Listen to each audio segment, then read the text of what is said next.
The natural. Childhood is the golden paradise we are always consciously or unconsciously trying to recreate. The natural embodies the longed-for qualities of childhood: spontaneity, sincerity, unpretentiousness. In the presence of naturals, we feel at ease, caught up in their playful spirit, transported back to that golden age. Naturals also make a virtue out of weakness, eliciting our sympathy for their trials, making us want to protect them and help them. As with a child, much of this is natural, but some of it is exaggerated, a conscious, seductive maneuver. Adopt the pose of the natural to neutralize people's natural defensiveness and infect them with helpless delight. Psychological traits of the natural. Children are not as guileless as we like to imagine. They suffer from feelings of helplessness and sense early on the power of their natural charm to remedy their weakness in the adult world. They learn to play a game. If their natural innocence can persuade a parent to yield to their desires in one instance, then it is something they can use strategically in another instance, laying it on thick at the right moment to get their way. If their vulnerability and weakness is so attractive, then it is something they can use for effect. Why are we seduced by children's naturalness? First, because anything natural has an uncanny effect on us. Since the beginning of time, natural phenomena, such as lightning storms or eclipses, have instilled in human beings an awe tinged with fear. The more civilized we become, the greater the effect such natural events have on us. The modern world surrounds us with so much that is manufactured and artificial that something sudden and inexplicable fascinates us. Children also have this natural power, but because they are unthreatening and human, they are not so much awe-inspiring as charming. Most people try to please, but the pleasantness of the child comes effortlessly, defying logical explanation, and what is irrational is often dangerously seductive. More important, a child represents a world from which we have been forever exiled. Because adult life is full of boredom and compromise, we harbor an illusion of childhood as a kind of golden age, even though it can often be a period of great confusion and pain. It cannot be denied, however, that childhood had certain privileges, and as children we had a pleasurable attitude to life. Confronted with a particularly charming child, we often feel wistful. We remember our own golden past, the qualities we have lost and wish we had again. And in the presence of the child, we get a little of that goldenness back. Natural seducers are people who somehow avoided getting certain childish traits drummed out of them by adult experience. Such people can be as powerfully seductive as any child, because it seems uncanny and marvelous that they have preserved such qualities. They are not literally like children, of course. That would make them obnoxious or pitiful. Rather, it is the spirit that they have retained. Don't imagine that this childishness is something beyond their control. Natural seducers learn early on the value of retaining a particular quality and the seductive power it contains. They adapt and build upon those childlike traits that they managed to preserve, exactly as the child learns to play with its natural charm. This is the key. It is within your power to do the same, since there is lurking within all of us a devilish child straining to be let loose. To do this successfully, you have to be able to let go to a degree, since there's nothing less natural than seeming hesitant. Remember the spirit you once had. Let it return without self-consciousness. People are much more forgiving of those who go all the way, who seem uncontrollably foolish, than the half-hearted adult with a childish streak. Remember who you were before you became so polite and self-effacing. To assume the role of the natural, mentally position yourself in any relationship as the child, the younger one. The following are the main types of the adult natural. Keep in mind that the greatest natural seducers are often a blend of more than one of these qualities. The innocent. The primary qualities of innocence are weakness and misunderstanding of the world. Innocence is weak because it is doomed to vanish in a harsh, cruel world. The child cannot protect or hold on to its innocence. The misunderstandings come from the child's not knowing about good and evil and seeing everything through uncorrupted eyes. The weakness of children elicits sympathy. Their misunderstandings make us laugh, and nothing is more seductive than a mixture of laughter and sympathy. The adult natural is not truly innocent. It's impossible to grow up in this world and retain total innocence. Yet naturals yearn so deeply to hold on to their innocent outlook that they manage to preserve the illusion of innocence. They exaggerate their weakness to elicit the proper sympathy. They act like they still see the world through innocent eyes, which in an adult proves doubly humorous. Much of this is conscious, but to be effective, adult naturals must make it seem subtle and effortless. If they are seen as trying to act innocent, it will come across as pathetic. It's better for them to communicate weakness indirectly, through looks and glances, or through the situations they get themselves into, rather than anything obvious. Since this type of innocence is mostly an act, it's easily adaptable for your own purposes. Learn to play up any natural weaknesses or flaws. The imp. Impish children have a fearlessness that we adults have lost. That's because they don't see the possible consequences of their actions, how some people might be offended, how they might physically hurt themselves in the process. Imps are brazen, blissfully uncaring. They infect you with their light-hearted spirit. Such children have not yet had their natural energy and spirit scolded out of them by the need to be polite and civil. Secretly, we envy them. We want to be naughty too. Adult imps are seductive because of how different they are from the rest of us. Breaths of fresh air in a cautious world, they go full throttle as if their impishness were uncontrollable and thus natural. If you play the part, don't worry about offending people now and then. You're too lovable, and inevitably they will forgive you. Just don't apologize or look contrite, for that would break the spell. Whatever you say or do, keep a glint in your eye to show that you don't take anything seriously. The wonder. A wonder child has a special, inexplicable talent, a gift for music, for mathematics, for chess, for sport. At work in the field in which they have such prodigal skill, these children seem possessed and their actions effortless. If they're artists or musicians, Mozart types, their work seems to spring from some inborn impulse, requiring remarkably little thought. If it's a physical talent that they have, they are blessed with unusual energy, dexterity, and spontaneity. In both cases, they seem talented beyond their years. This fascinates us. Adult wonders are often former wonder children who have managed remarkably to retain their youthful impulsiveness and improvisational skills. True spontaneity is a delightful rarity, for everything in life conspires to rob us of it. We have to learn to act carefully and deliberately, to think about how we look in other people's eyes. To play the wonder, you need some skill that seems easy and natural, along with the ability to improvise. If in fact your skill takes practice, you must hide this and learn to make your work appear effortless. The more you hide the sweat behind what you do, the more natural and seductive it will appear. The undefensive lover. As people get older, they protect themselves against painful experiences by closing themselves off. The price for this is that they grow rigid, physically and mentally.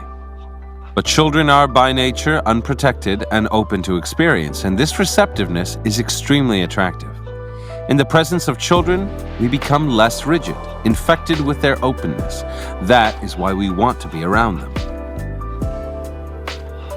Undefensive lovers have somehow circumvented the self-protective process, retaining the playful, receptive spirit of the child.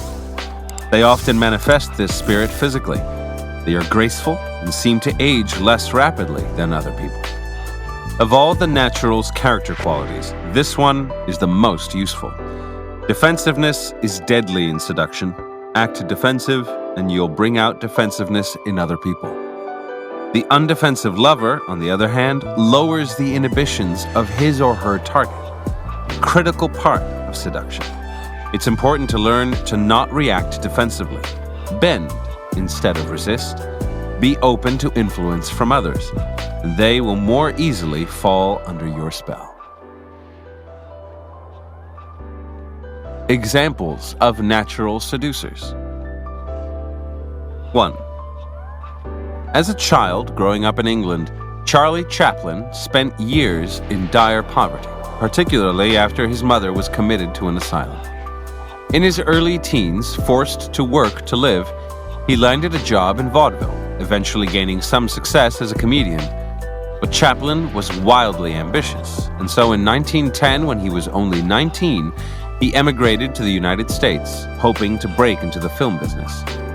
Making his way to Hollywood, he found occasional bit parts, but success seemed elusive. Competition was fierce, and although Chaplin had a repertoire of gags that he'd learned in vaudeville, he didn't particularly excel at physical humor, a critical part of silent comedy. He wasn't a gymnast like Buster Keaton. In 1914, Chaplin managed to get the lead in a film short called Making a Living. His role was that of a con artist. In playing around with the costume for the part, he put on a pair of pants several sizes too large, then added a derby hat, enormous boots that he wore on the wrong feet, a walking cane, and a pasted-on mustache. With the clothes, a whole new character seemed to come to life. First, the silly walk, then the twirling of the cane, then all sorts of gags. Mack Sennett, the head of the studio, didn't find Making a Living very funny and doubted whether Chaplin had a future in the movies, but a few critics felt otherwise. A review in a trade magazine read, "The clever player who takes the role of a nervy and very nifty sharper in this picture is a comedian of the first water who acts like one of nature's own naturals." And audiences also responded. The film made money. What seemed to touch a nerve in Making a Living, setting Chaplin apart from the horde of other comedians working in silent film, was the almost pathetic naivete of the character he played.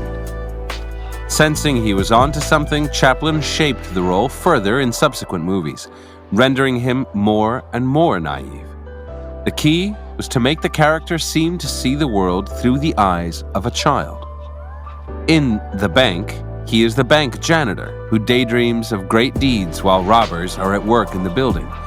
In The Pawnbroker, he is an unprepared shop assistant who wreaks havoc on a grandfather clock.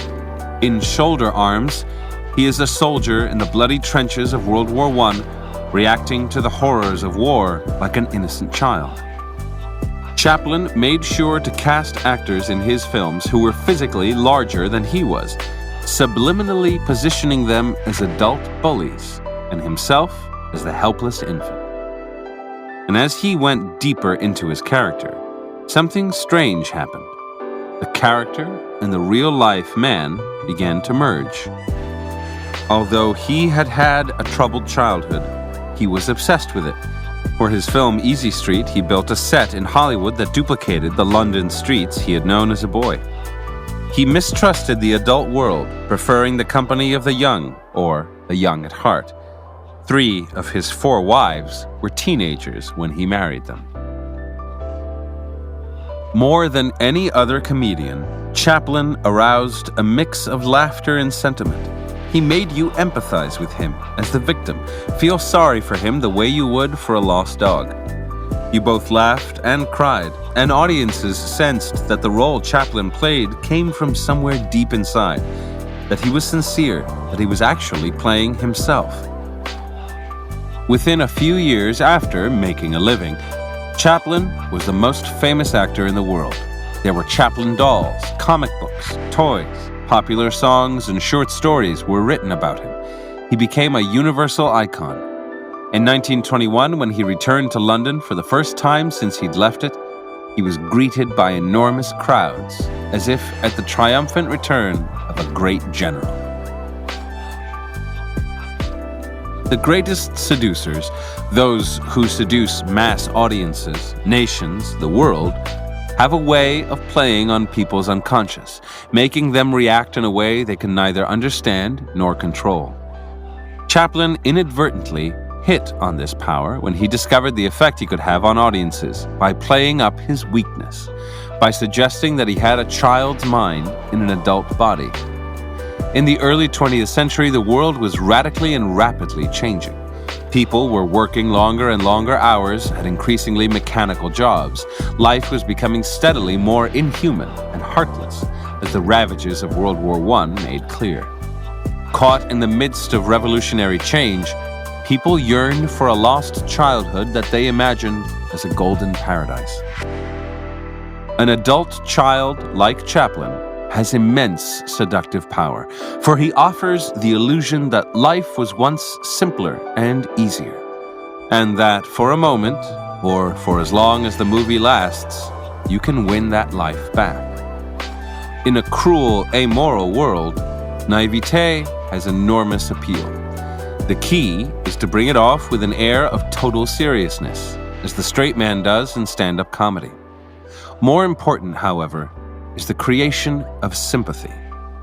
Overt strength and power is rarely seductive. It makes us afraid or envious. The royal road to seduction is to play up your vulnerability and helplessness. You cannot make this obvious. To seem to be begging for sympathy is to seem needy, which is entirely anti-seductive. Do not proclaim yourself a victim or underdog, but reveal it in your manner, in your confusion. A display of natural weakness will make you instantly lovable, both lowering people's defenses and making them feel delightfully superior to you. Put yourself in situations that make you seem weak, in which someone else has the advantage. They are the bully. You are the innocent lamb. Without any effort on your part, people will feel sympathy for you. Once people's eyes cloud over with sentimental mist, they will not see how you are manipulating them. 2. Emma Crouch, born in 1842 in Plymouth, England, came from a respectable middle-class family.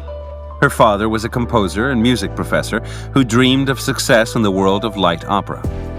Among his many children, Emma was his favorite. She was a delightful child, lively and flirtatious, with red hair and a freckled face.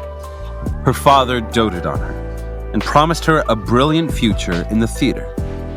Unfortunately, Mr. Crouch had a dark side. He was an adventurer, a gambler, and a rake, and in 1849 he abandoned his family and left for America. The Crouches were now in dire straits. Emma was told that her father had died in an accident and she was sent off to a convent. The loss of her father affected her deeply, and as the years went by, she seemed lost in the past, acting as if he still doted on her. One day in 1856, when Emma was walking home from church, a well-dressed gentleman invited her home for some cakes. She followed him to his house, where he proceeded to take advantage of her. The next morning, this man, a diamond merchant, promised to set her up in a house of her own, treat her well, and give her plenty of money. She took the money, but left him, determined to do what she had always wanted: never see her family again, never depend on anyone, and lead the grand life that her father had promised her. With the money the diamond merchant had given her, Emma bought nice clothes and rented a cheap flat. Adopting the flamboyant name of Cora Pearl, she began to frequent London's Argyle Rooms, a fancy gin palace where harlots and gentlemen rubbed elbows. The proprietor of the Argyle, a Mr. Bignell, took note of this newcomer to his establishment. She was so brazen for a young girl. At 45, he was much older than she was, but he decided to be her lover and protector, lavishing her with money and attention. The following year, he took her to Paris, which was at the height of its Second Empire prosperity. Cora was enthralled by Paris and of all its sights, but what impressed her the most was the parade of rich coaches in the Bois de Boulogne. Here, the fashionable came to take the air, the empress, the princesses, and not least the grand courtesans, who had the most opulent carriages of all. This was the way to lead the kind of life Cora's father had wanted for her. She promptly told Bignell that when he went back to London, she would stay on alone. Frequenting all the right places, Cora soon came to the attention of wealthy French gentlemen. They would see her walking the streets in a bright pink dress to complement her flaming red hair, pale face, and freckles. They would glimpse her riding wildly through the Bois de Boulogne, cracking her whip left and right. They would see her in cafes, surrounded by men, her witty insults making them laugh. They also heard of her exploits, of her delight in showing her body to one and all. The elite of Paris society began to court her, particularly the older men who had grown tired of the cold and calculating courtesans, and who admired her girlish spirit. As money began to pour in from her various conquests, the Duc de Mornay, heir to the Dutch throne, Prince Napoleon, cousin to the Emperor, Cora spent it on the most outrageous things: a multicolored carriage pulled by a team of cream-colored horses, a rose marble bathtub with her initials inlaid in gold. Gentlemen vied to be the one who would spoil her the most. An Irish lover wasted his entire fortune on her in only 8 weeks. But money couldn't buy Cora's loyalty. She would leave a man on the slightest whim. Cora Pearl's wild behavior and disdain for etiquette had all of Paris on edge. In 1864, she was to appear as Cupid in the Offenbach operetta Orpheus in the Underworld. Society was dying to see what she would do to cause a sensation, and soon found out. She came on stage practically naked, except for expensive diamonds here and there, barely covering her. As she pranced on stage, the diamonds fell off, each one worth a fortune. She didn't stoop to pick them up, but let them roll off into the footlights. The gentlemen in the audience, some of whom had given her those diamonds, applauded her wildly. Antics like this made Cora the toast of Paris, and she reigned as the city's supreme courtesan for over a decade, until the Franco-Prussian War of 1870 put an end to the Second Empire. People often mistakenly believe that what makes a person desirable and seductive is physical beauty, elegance, or overt sexuality. Yet Cora Pearl was not dramatically beautiful. Her body was boyish, and her style was garish and tasteless. Even so, the most dashing men of Europe vied for her favors, often ruining themselves in the process. It was Cora's spirit and attitude that enthralled them. Spoiled by her father, she imagined that spoiling her was natural, that all men should do the same. The consequence was that, like a child, she never felt she had to try to please. It was Cora's powerful air of independence that made men want to possess her, tame her. She never pretended to be anything more than a courtesan, so the brazenness that in a lady would have been uncivil, in her seemed natural and fun. And as with a spoiled child, a man's relationship with her was on her terms. The moment he tried to change that, she lost interest. This was the secret of her astounding success. Spoiled children have an undeservedly bad reputation. While those who are spoiled with material things are indeed often insufferable, those who are spoiled with affection know themselves to be deeply seductive. This becomes a distinct advantage when they grow up. According to Freud, who was speaking from experience, since he was his mother's darling, spoiled children have a confidence that stays with them all their lives. This quality radiates outward, drawing others to them, and in a circular process, making people spoil them still more. Since their spirit and natural energy were never tamed by a disciplining parent, as adults they are adventurous and bold, and often impish. or brazen. The lesson is simple. It may be too late to be spoiled by a parent, but it is never too late to make other people spoil you. It is all in your attitude. People are drawn to those who expect a lot out of life, whereas they tend to disrespect those who are fearful and undemanding. Wild independence has a provocative effect on us. It appeals to us, while also presenting us with a challenge. We want to be the one to tame it, to make the spirited person dependent on us. Half of seduction is stirring such competitive desires. 3. In October of 1925, Paris society was all excited about the opening of the Revue Negre. Jazz, or in fact anything that came from Black America, was the latest fashion, and the Broadway dancers and performers who made up the Revue Negre were African American.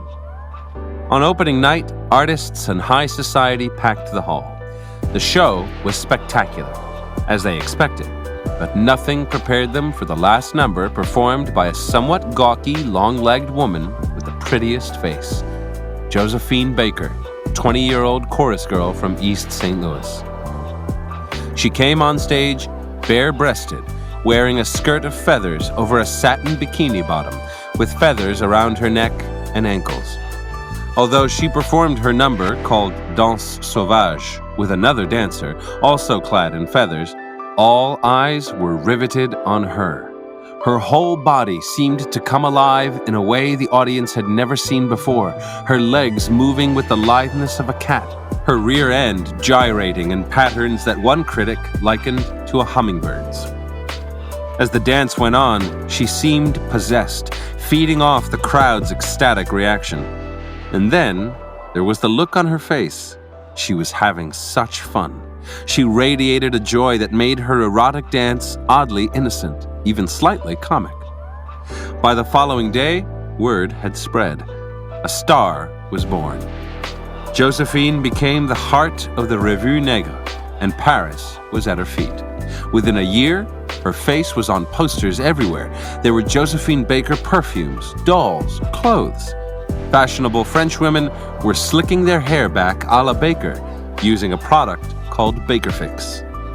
They were even trying to darken their skin. Such sudden fame represented quite a change. For just a few years earlier, Josephine had been a young girl growing up in East St. Louis, one of America's worst slums. She had gone to work at the age of 8, cleaning houses for a white woman who beat her. She had sometimes slept in a rat-infested basement. There had never been heat in the winter. She had taught herself to dance in her wild fashion to help keep herself warm. In 1919, Josephine had run away and become a part-time vaudeville performer, landing in New York 2 years later without money or connections. She had had some success as a clowning chorus girl, providing comic relief with her crossed eyes and screwed-up face, but she hadn't stood out. Then she was invited to Paris. Some other black performers had declined, fearing things might be still worse for them in France than in America, but Josephine jumped at the chance. Despite her success with the Revue Negre, Josephine did not delude herself. Parisians were notoriously fickle. She decided to turn the relationship around. First, she refused to be aligned with any club and developed a reputation for breaking contracts at will, making it clear that she was ready to leave in an instant. Since childhood, she had been afraid of dependence on anyone. Now, no one could take her for granted. This only made impresarios chase her, and the public appreciate her the more. Second, she was aware that although black culture had become the vogue, what the French had fallen in love with was a kind of caricature. If that was what it took to be successful, so be it. But Josephine made it clear that she didn't take the caricature seriously. Instead, she reversed it, becoming the ultimate Frenchwoman of fashion, a caricature not of blackness, but of whiteness. Everything was a role to play. The comedienne, the primitive dancer, the ultra-stylish Parisian. And everything Josephine did, she did with such a light spirit, such a lack of pretension, that she continued to seduce the jaded French for years. Her funeral in 1975 was nationally televised, a huge cultural event. She was buried with the kind of pomp normally reserved only for heads of state. From very early on, Josephine Baker couldn't stand the feeling of having no control over the world. Yet what could she do in the face of her uncompromising circumstances? Some young girls put all their hope on a husband, but Josephine's father had left her mother soon after she was born, and she saw marriage as something that would only make her more miserable. Her solution was something children often do. Confronted with a hopeless environment, she closed herself off in a world of her own making, oblivious to the ugliness around her. This world was filled with dancing, clowning, dreams of great things. Let other people wail and moan. Josephine would smile, remain confident and self-reliant. Almost everyone who met her, from her earliest years to her last, commented on how seductive this quality was. Her refusal to compromise or to be what she was expected to be made everything she did seem authentic and natural. A child loves to play and to create a little self-contained world. When children are absorbed in make-believe, they are hopelessly charming. They infuse their imaginings with such seriousness and feeling. Adult naturals do something similar, particularly if they are artists. They create their own fantasy world and live in it as if it were the real one. Fantasy is so much more pleasant than reality, and since most people don't have the power or courage to create such a world, they enjoy being around those who do. Remember, the role you were given in life is not the role you have to accept. You can always live out a role of your own creation, a role that fits your fantasy. Learn to play with your image, never taking it too seriously. The key is to infuse your play with the conviction and feeling of a child, making it seem natural. The more absorbed you seem in your own joy-filled world, the more seductive you become. Don't go halfway.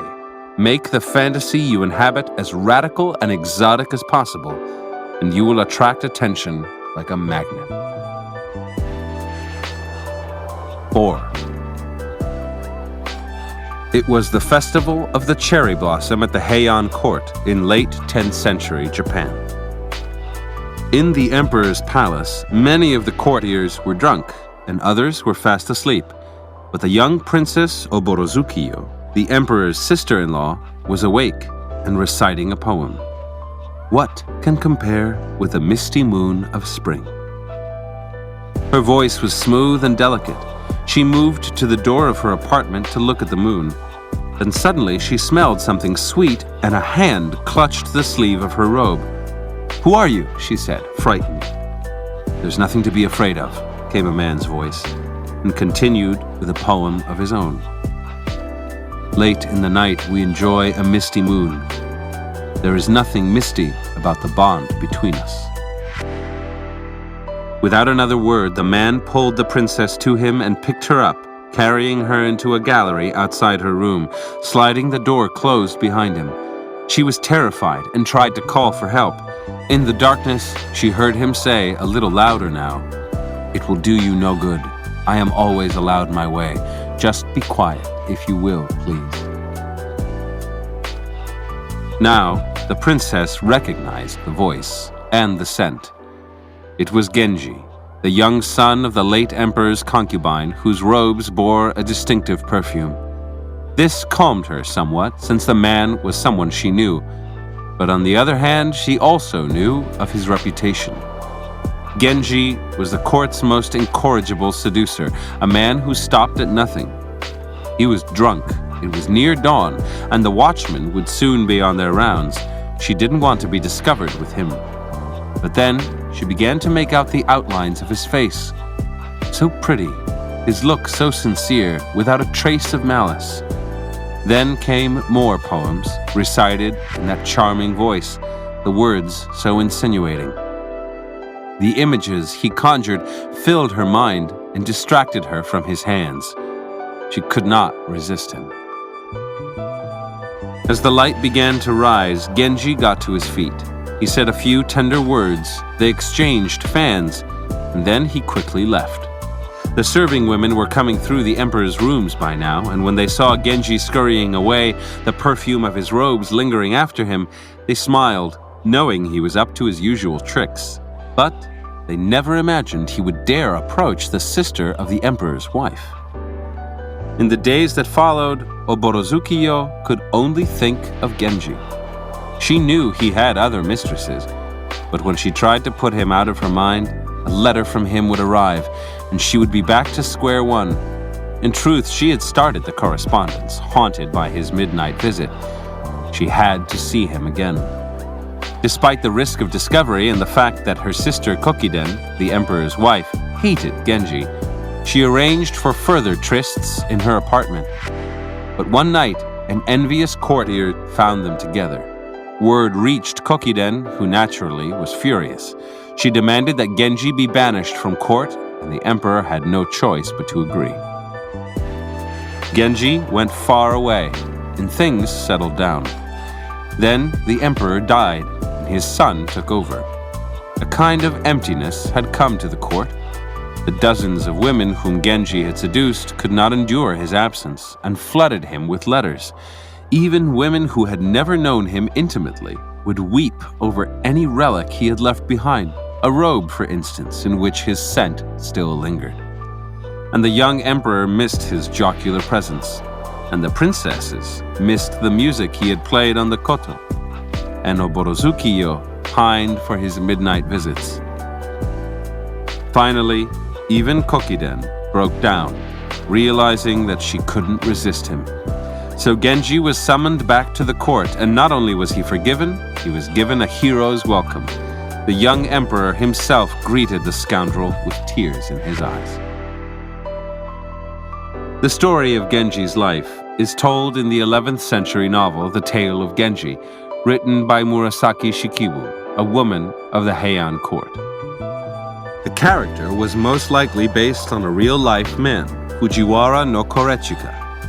Indeed, another book of the period, The Pillow Book of Sei Shonagon, describes an encounter between the female author and Korechika and reveals his incredible charm and his almost hypnotic effect on women. Genji is a natural, an undefensive lover, a man who has a lifelong obsession with women but whose appreciation of and affection for them makes him irresistible. As he says to Oborozuki-yo in the novel, "I am always allowed my way." This self-belief is half of Genji's charm. Resistance doesn't make him defensive. He retreats gracefully, reciting a little poetry, and as he leaves, the perfume of his robes trailing behind him, his victim wonders why she has been so afraid and what she is missing by spurning him. And she finds a way to let him know that the next time things will be different. Genji takes nothing seriously or personally, and at the age of 40, an age at which most men of the 11th century were already looking old and worn, he still seems like a boy. His seductive powers never leave him. Human beings are immensely suggestible. Their moods will easily spread to the people around them. In fact, seduction depends on mimesis, on the conscious creation of a mood or feeling that is then reproduced by the other person. But hesitation and awkwardness are also contagious and are deadly to seduction. If, in a key moment, you seem indecisive or self-conscious, the other person will sense that you're thinking of yourself instead of being overwhelmed by his or her charms. The spell will be broken. As an undefensive lover, though, you produce the opposite effect. Your victim might be hesitant or worried, but confronted with someone so sure and natural, he or she will be caught up in the mood. Like dancing with someone you lead effortlessly across the dance floor, it is a skill you can learn. It's a matter of rooting out the fear and awkwardness that have built up in you over the years, of becoming more graceful with your approach, less defensive when others seem to resist. Often, people's resistance is a way of testing you, and if you show any awkwardness or hesitation, you not only will fail the test, but you will risk infecting them with your doubts. Dangers. A childish quality can be charming, but it can also be irritating. The innocent have no experience of the world, and their sweetness can prove cloying. In Milan Kundera's novel, The Book of Laughter and Forgetting, the hero dreams that he is trapped on an island with a group of children. Soon, their wonderful qualities become intensely annoying to him. After a few days of exposure to them, he cannot relate to them at all. The dream turns into a nightmare, and he longs to be back among adults with real things to do and talk about. Because total childishness can quickly grate, the most seductive naturals are those who, like Josephine Baker, combine adult experience and wisdom with a childlike manner. It is this mixture of qualities that is most alluring. Society cannot tolerate too many naturals. Given a crowd of Cora Pearls or Charlie Chaplins, their charm would quickly wear off. In any case, it's usually only artists or people with abundant leisure time who can afford to go all the way. The best way to use the natural character type is in specific situations when a touch of innocence or impishness will help lower your target's defenses. A con man plays dumb to make the other person trust him and feel superior. This kind of feigned naturalness has countless applications in daily life, where nothing is more dangerous than looking smarter than the next person. The natural pose is the perfect way to disguise your cleverness, but if you are uncontrollably childish and cannot turn it off, you run the risk of seeming pathetic, earning not sympathy, but pity and disgust. Similarly, the seductive traits of the natural work best in one who is still young enough for them to seem natural. They are much harder for an older person to pull off. Cora Pearl didn't seem so charming when she was still wearing her pink flouncy dresses in her 50s. The Duke of Buckingham, who seduced everyone in the English court in the 1620s, including the homosexual King James I himself, was wondrously childish in looks and manner, but this became obnoxious and off-putting as he grew older, and he eventually made enough enemies that he ended up being murdered. As you age, then, your natural qualities should suggest more the child's open spirit, less an innocence that will no longer convince anyone. In conclusion, here are some further reflections on the natural. From the Standard Edition of the Complete Psychological Works of Sigmund Freud, Volume 23. Long past ages have a great and often puzzling attraction for men's imagination. Whenever they are dissatisfied with their present surroundings, and this happens often enough, they turn back to the past and hope that they will now be able to prove the truth of the inextinguishable dream of a golden age. They are probably still under the spell of their childhood, which is presented to them by their not impartial memory as a time of uninterrupted bliss. From The Greek Myths by Robert Graves.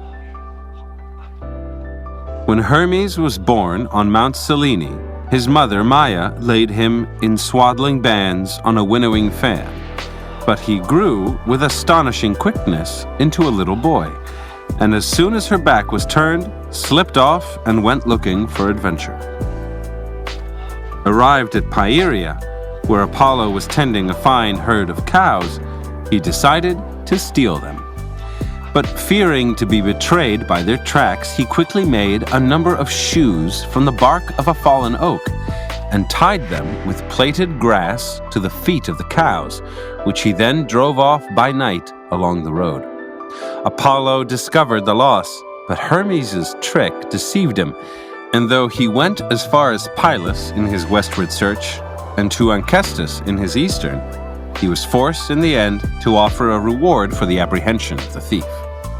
Silenus and his satyrs, greedy of reward, spread out in different directions to track him down, but for a long while, without success. At last, as a party of them passed through Arcadia, they heard the muffled sound of music such as they had never heard before, and the nymph Silene, from the mouth of a cave, told them that a most gifted child had recently been born there, to whom she was acting as nurse. He had constructed an ingenious musical toy from the shell of a tortoise and some cowgut, with which he had lulled his mother to sleep. "And from whom did he get the cowgut?" asked the alert satyrs, noticing 2 hides stretched outside the cave. "Do you charge the poor child with theft?" asked Silene. Harsh words were exchanged. At that moment, Apollo came up, having discovered the thief's identity by observing the suspicious behavior of a long-winged bird. Entering the cave, he awakened Maya and told her severely that Hermes must restore the stolen cows. Maya pointed to the child, still wrapped in his swaddling bands and feigning sleep. "What an absurd charge!" she cried. But Apollo had already recognized the hides. He picked up Hermes, carried him to Olympus, and there formally accused him of theft, offering the hides as evidence. Zeus, loath to believe that his own newborn son was a thief, encouraged him to plead not guilty. But Apollo would not be put off, and Hermes at last weakened and confessed. "Very well, come with me," he said, "and you may have your herd. I slaughtered only 2, and those I cut up into 12 equal portions as a sacrifice to the 12 gods." "12 gods?" asked Apollo. "Who was the 12th?" "Your servant, sir," replied Hermes modestly. "I ate no more than my share, though I was very hungry, and duly burned the rest." The 2 gods, Hermes and Apollo, returned to Mount Selene, where Hermes greeted his mother and retrieved something that he had hidden underneath a sheepskin. "What have you there?" asked Apollo. In answer, Hermes showed his newly invented tortoise-shell lyre, and played such a ravishing tune on it with the plectrum he had also invented, at the same time singing in praise of Apollo's nobility, intelligence, and generosity, that he was forgiven at once. He led the surprised and delighted Apollo to Pylos, playing all the way, and there gave him the remainder of the cattle which he had hidden in a cave. "A bargain," cried Apollo. "You keep the cows, and I take the lyre." "Agreed," said Hermes, and they shook hands on it. Apollo, taking the child back to Olympus, told Zeus all that had happened.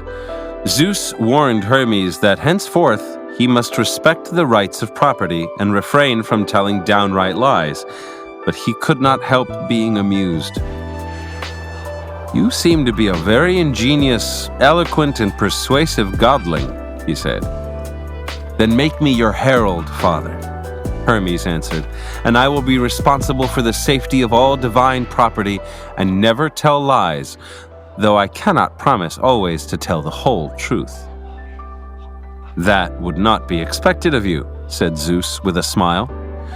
Zeus gave him a herald's staff with white ribbons, which everyone was ordered to respect, a round hat against the rain, and winged golden sandals, which carried him about with the swiftness of the wind. From Love by Stendhal. A man may meet a woman and be shocked by her ugliness. Soon, if she is natural and unaffected, her expression makes him overlook the fault of her features. He begins to find her charming. It enters his head that she might be loved, and a week later, he is living in hope. The following week, he has been snubbed into despair, and the week afterwards, he has gone mad. From Notes of a Film Director by Sergei Eisenstein. Geographical escapism has been rendered ineffective by the spread of air routes. What remains is evolutionary escapism. a downward course in one's development, back to the ideas and emotions of golden childhood, which may well be defined as regress towards infantilism, escape to a personal world of childish ideas. In a strictly regulated society where life follows strictly defined canons, the urge to escape from the chain of things established once and for all must be felt particularly strongly. And the most perfect of comedians does this with utmost perfection, for Chaplin serves this principle through the subtlety of his method, which, offering the spectator an infantile pattern to be imitated, psychologically infects him with infantilism and draws him into the golden age of the infantile paradise of childhood. A quote from Gustave Claudin, a contemporary of Cora Pearl. Prince Gorchakov used to say that she was the last word in luxury, and that he would have tried to steal the sum to satisfy one of her whims. From Influencing Human Behavior by Professor H.A. Overstreet. Apparently, the possession of humor implies the possession of a number of typical habit systems. The first is an emotional one, the habit of playfulness. Why should one be proud of being playful? For a double reason. First, playfulness connotes childhood and youth. If one can be playful, one still possesses something of the vigor and the joy of young life. But there is a deeper implication. To be playful is, in a sense, to be free. When a person is playful, he momentarily disregards the binding necessities which compel him in business and morals, in domestic and community life. What galls us is that the binding necessities do not permit us to shape our world as we please. What we most deeply desire, however, is to create our world for ourselves. Whenever we can do that, even in the slightest degree, we are happy. Now, in play, we create our own world. From The Tale of Genji by Murasaki Shikibu. All was quiet again. Genji slipped the latch open and tried the doors. They had not been bolted. A curtain had been set up just inside, and in the dim light he could make out Chinese chests and other furniture scattered in some disorder. He made his way through to her side. She lay by herself, a slight little figure. Though vaguely annoyed at being disturbed, she evidently took him for the woman Chujo, until he pulled back the covers. His manner was so gently persuasive that devils and demons could not have gainsaid him. She was so small that he lifted her easily. As he passed through the doors to his own room, he came upon Chujo, who had been summoned earlier. He called out in surprise. Surprised in turn, Chujo peered into the darkness. The perfume that came from his robes like a cloud of smoke told her who he was. Chujo followed after, but Genji was quite unmoved by her pleas. "Come for her in the morning," he said, sliding the doors closed. The lady was bathed in perspiration and quite beside herself at the thought of what Chujo and the others too would be thinking. Genji had to feel sorry for her. Yet the sweet words poured forth, the whole gamut of pretty devices for making a woman surrender. One may imagine that he found many kind promises with which to comfort her.